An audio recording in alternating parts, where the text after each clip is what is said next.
Saludar a Eugenio Semino, defensor de la tercera edad. Gracias, Eugenio, por atendernos. Buenas noches. ¿Qué tal, Franco? Un placer poder saludarlo. Igualmente, gracias por estos minutos. Bueno, además de los mensajes de la gente y demás, ya se sabe, de la charla de todos en casa y demás, la situación para los jubilados es más compleja, ¿no? Por los aumentos. Sí. ¿Y qué les dicen, Eugenio, a ustedes? Bueno, lo que ustedes estaban viendo, la historia de Aldo y Alicia, se repite diariamente por decenas en lo que es la consulta a la Defensoría. Por eso hace más de un año venimos resaltando que todo el sector de las personas mayores y personas con discapacidad están en una crisis humanitaria en Argentina. Desde lo económico, hoy se ve casi 7 millones de jubilados cobrando 200.000 pesos, es decir, no cubriendo un 25% de su canasta de necesidades básicas, y sumado a esto, las prestaciones de salud que no llegan nunca ni en tiempo ni en forma. Eso que sorprendía, una intervención de, supongo, cambio de válvula coronaria, esperando 6 meses, un año, una prótesis de cadera, una prótesis especial para rodilla, es moneda corriente, y tanto obras sociales como el déficit prestacional del PAMI, lo que fue el supuesto hackeo del sistema PAMI del 3 de agosto del año pasado, que no sabemos a qué se atribuyó, y todo lo que se perdió, digo, en términos de historias clínicas, historias financieras del PAMI y demás, y a su vez en vidas. Esto que estamos viendo cuesta vidas. Y las prepagas, que en muchos casos eran la rueda de auxilio, la atención a la persona mayor, en muchos casos sostenida por esa misma persona a través de años, muchos años, como ahí se decía, donde la tasa de utilización del sistema era muy baja cuando era joven, pero hoy los argentinos no somos una historia, somos simplemente el presente, y en ese presente, cuando no alcanza el dinero de esa persona o un sostén que reciba de la familia en esa ayuda, está totalmente desamparado. Esto es lo que estamos viviendo, una tensión dentro del sistema público o a veces dentro de la propia estructura de PAMI, Sí, sí. llega muy tardíamente, Hay un mucho capítulo, después. Eugenio, que es también muy complejo, que es el de los medicamentos, ¿no? Que tuvieron una Así disparada es. de precios fenomenal, que es un doble problema, porque es un problema para las prepagas, para la obra social, porque los precios aumentan muy fuertemente, y es un enorme problema para el que va a la farmacia, porque realmente se Así es. hace muy, muy difícil pagar los medicamentos, ¿no? Y que hay como situaciones que hay que seguir muy de cerca con el tema de los precios de los medicamentos. O sea, no es, o sea, están por encima de lo que valen en otros países. O sea, pagamos medicamentos más caros que en otros lugares del mundo. Sin lugar a dudas, y hoy, cuando digo hoy, no digo este mes, este día, ya desde hace muchos meses, los jubilados, los pensionados, no pueden consumir el medicamento en términos de dosis conforme la prescripción de su médico, sino que lo hacen en razón de lo que tienen en el bolsillo. Es decir, se alteran las dosis, se compra el medicamento que se puede, en muchos casos el más barato, y esto lleva a que los tratamientos terminen siendo neutros o inocuos, y que a su vez tanto el jubilado como el sistema gaste. Para tener un número indubitable, en el año pasado, 2023, que son el último report que tenemos de INDEC, inflación nivel general fue del 211%, mientras que el aumento de medicamentos fue del 300%, y a todo esto el reajuste para jubilados y pensionados fue del 140%. En lo que va del año sigue esa proporción, cambian las administraciones y la situación es cada vez más grave, es dramática, y es lo que estamos recibiendo hoy día a día en la consulta Eugenio, diaria, la desprotección, ¿no? ¿cómo están bancando hoy entonces la mayoría de los jubilados? ¿Cuál es la mínima hoy? Hoy la gran mayoría de los 7,5 millones de jubilados, prácticamente 7 millones, está cobrando 205.000 pesos. Y se da la particular... Impresionante. Perdón. No, impresionante, Claro, no se puede creer el número, ¿no? claro, porque fíjese cómo se compone esto, y lo digo muy rápidamente. Hay 5 millones de jubilados que ganan un haber mínimo, que era de 105.000 pesos en febrero, con el 27% de ley de movilidad pasa a ser 135.000.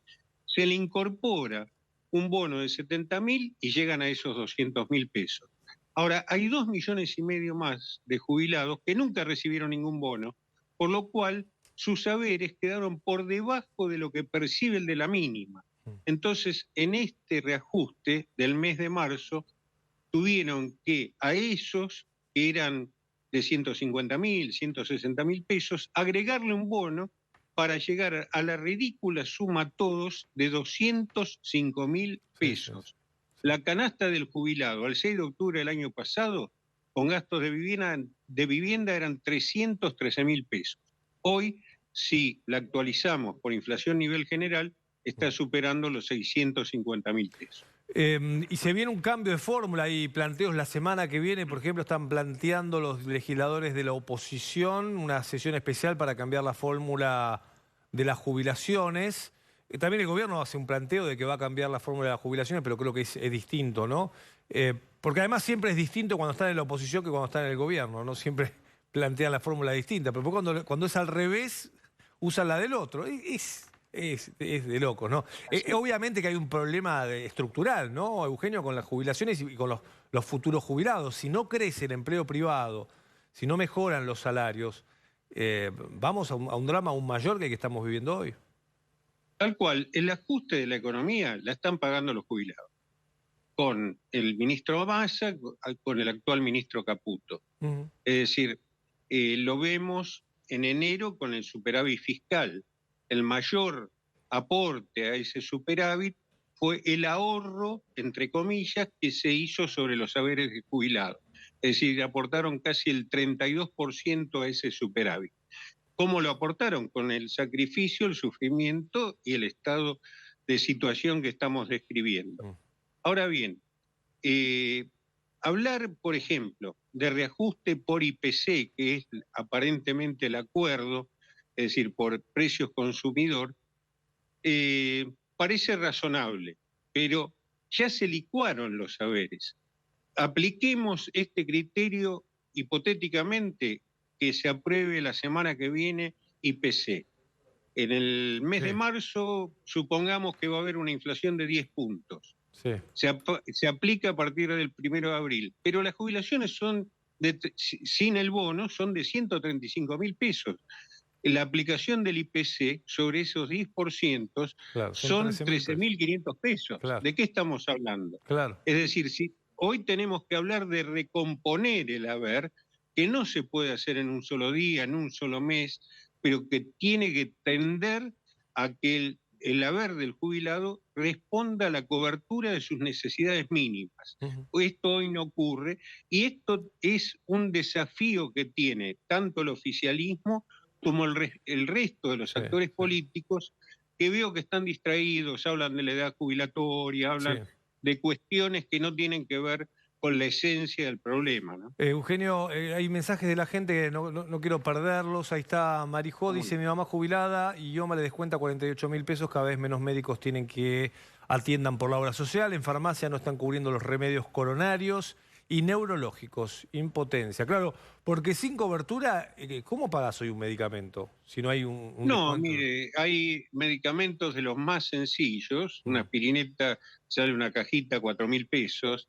Un ácido fólico sale 15.000 pesos. Estoy hablando de medicamentos que no valían nada. Claro, No lo puede pagar. Y ahora, no, si con 200.000 pesos tenés que pagar medicamentos así de estas características. Mire, medicamentos. Lo que decían inclusive los jubilados que ustedes entrevistaban, una habitación con baño compartido en pensión, que hay muchísimos jubilados en Ciudad de Buenos Aires, Conurbano, Córdoba, Rosario, que viven en esa situación, está esa habitación en 150.000 pesos. Claro, Es prácticamente el claro, 80% del haber jubilatorio de este mes. claro, claro. Entonces, por eso estamos hablando de crisis humanitaria. Es decir, ya no hay forma de titular con Claro. otro concepto la situación por la cual están padeciendo los que trabajaron, por Mm. otra parte, 30 o 40 años, Claro. conformaron una familia y criaron y educaron Y hijos, ¿no? aportaron. Dice Y aportaron. Cristian de Luján, mi papá de 90 años, el año pasado PAMI nunca le autorizó una medicación para su cáncer de próstata, en enero mi papá falleció, él como era grande nunca les importó, dice Cristian, lamentamos mucho lo que contás, Cristian, pero sí pasa esto, ¿no? Pasa con los juicios a los jubilados y ahora, bueno, lo que cuenta Cristian con el tema de los medicamentos, Eugenio. Sí, la historia de Cristian la podemos repetir por decenas y decenas de casos que no están verificados. Hay una pandemia silenciosa en esta falta de atención Mm. que ya se trasladó a más de un año en prestaciones que no se dan. Cuando llegan o son tardías o ya el agravamiento de la patología Mm. ha llevado que la situación del paciente sea muy difícil de recuperar. Por lo cual, lo que vemos que este padecimiento, obviamente desde el aspecto humano, por eso hablamos de crisis humanitaria, es un despropósito, pero a su vez también le es caro al sistema. Fíjese, tenemos pacientes, y estos son casos que lo estamos manejando al día de hoy, pacientes a veces 20, 30 días internados en una unidad coronaria Ujú. esperando la provisión de un marcapasos. Cuando llega ese marcapasos, la internación en esa cama de coronaria costó 10 veces lo que en realidad vale el insumo. Es Claro, decir, hay un sistema claro, absolutamente absurdo claro. que genera sufrimiento y sacrificio y eh, realmente pone en riesgo la vida misma del paciente, pero que a su vez esto cuesta el triple de Claro. plata de hacer lo que es una intervención para un marcapaso que es prácticamente cuasi ambulatoria, el otro día se va a la casa. Hubieses evitado todo el gasto que después te dejó la Así es. internación de un mes. No, es claro, Eugenio, lo que contás y es increíble que nos sigan pasando en la Argentina estas historias. Gracias por estos minutos, Eugenio. El agradecido soy yo, como siempre. Un fuerte abrazo. Eugenio Semino.